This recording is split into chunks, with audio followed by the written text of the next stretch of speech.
So, 5 signs that event planning's not for you. Does this still hold true 6 years later? Hi, my name's Mark Norman. In today's video, we're going to revisit one of Event Manager Blog's most popular YouTube channel videos. Now, first of all, I want to say they've made some great content, and actually, I've learned an awful lot from the content they've produced over the years. But this one video in particular was published 6 years ago, and it is the most popular video on their channel. And I just thought, in a post-COVID world, it would be really interesting to kind of revisit and see, are the tips still true? So we're going to go through them one by one. The video is presented by Samantha, who's lovely, and we're just going to see, I'm going to give my take on what I think about them 6 years on. This is all, of course, based on my own experience, which is 20 years in the industry, and I've been teaching event management for the last 10 years. So please just take that with a pinch of salt. This is just my opinion.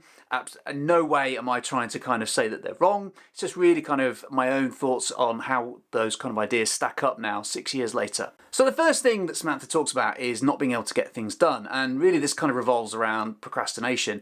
You know, procrastination is a really kind of a big problem in the workplace, particularly with a lot of people working from home now. It's quite easy to get distracted. I would say that in events, I always used to find myself in a kind of state sometimes where I was procrastinating. So I don't think that it's quite fair to say that this could be a complete no-no for the industry. I think this is quite common in a lot of different workplaces. What I will say is that you do need to get things done, but with the appropriate time management. If you plan the event, if you plan the process appropriately, I've never missed a deadline. And I can honestly say that, and I've never not procrastinated. I haven't gone out of my way to procrastinate, but it's a common pitfall that we fall into, right? But I don't think it would be an absolute game changer. But do plan your time effectively, I think would be my tip there. The second tip that Samantha mentions is being scared of tech. And if you're scared of tech, then you shouldn't really be in the events industry. Well, for me, yes and no. I mean, in the Event Manager blog video, Samantha talks about social media, and social media is a very kind of common form of tech that you find in events. There are lots and lots of others. I've used lots of others through the years. You know, for example, a lot of events that I would work on needed a sound desk and needed a sound engineer. Now, I didn't know how to, I can't mix with a sound desk, but I know why I need one. So really, as an event manager, it's about knowing why you need the technology and sort of keeping up to date with what's out there, and not worrying too much about how it works, because you can always find someone who's the expert in it. Really, you want to be focusing on why you need it and how is it going to enhance your event, or if the attendees of your event are going to engage with it. So I think here the skill is now definitely being able to understand your audience and kind of what's a good fit for them, rather than necessarily just sort of throwing technology at an event blindly. I think the skill is knowing what to pick, but actually knowing how to use it can come a lot later. Even, you know, now, social media platforms, the common mistake that I see with anybody doing events is that very often they fail to take into account who the audience is and kind of content that they'd like to consume.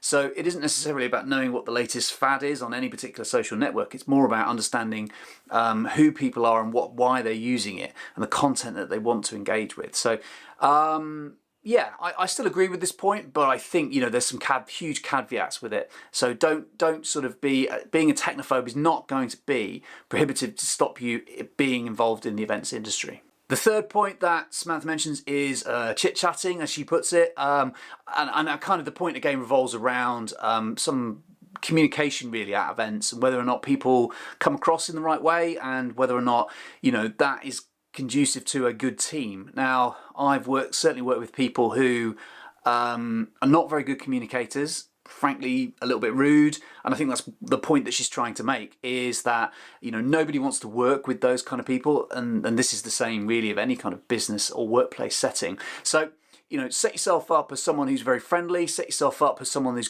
wants to help people, and, you know, you're a problem solver, not a problem giver. You know, those kind of people that come in with a load of problems and expect someone else to deal with it will actually come with solutions, and that can be a much better kind of environment to work in. The other point I'd make here is never ask someone to do something that you wouldn't do yourself.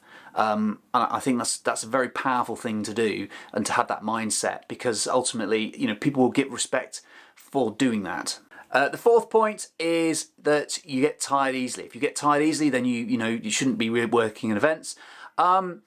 yes and no again. I think, yes, there are times in events where you'd be very busy. You know, particularly close to show times, you can be very, very, very busy.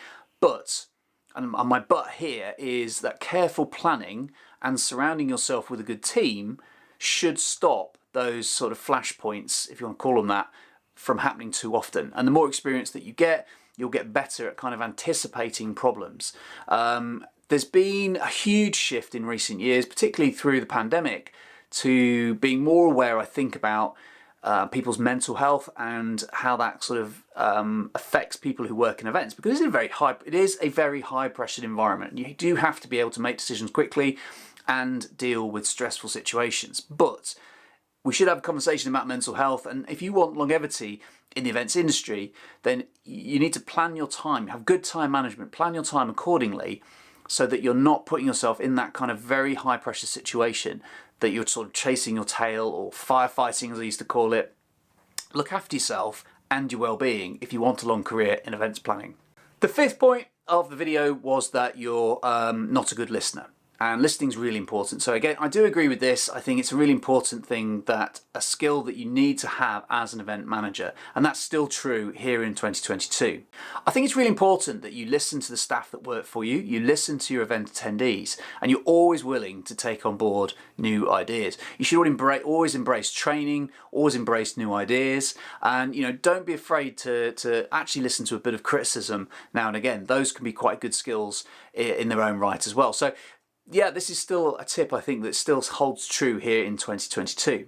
My take on this is that, there is still so many opportunities in the events industry, and I want to have kind of positivity about this, and I want to encourage new people to come into the industry, because as we exit COVID and the pandemic, events are restarting. And then I've seen personally demand for event planners, event managers, go through the roof in previous months. So there's a huge need for good event planners. So if some of these tips haven't put you off, and hopefully they haven't, I want to portray them in a very positive light, and I don't want to be negative about the Event Manager blog video at all, because I think it's a very, very good video.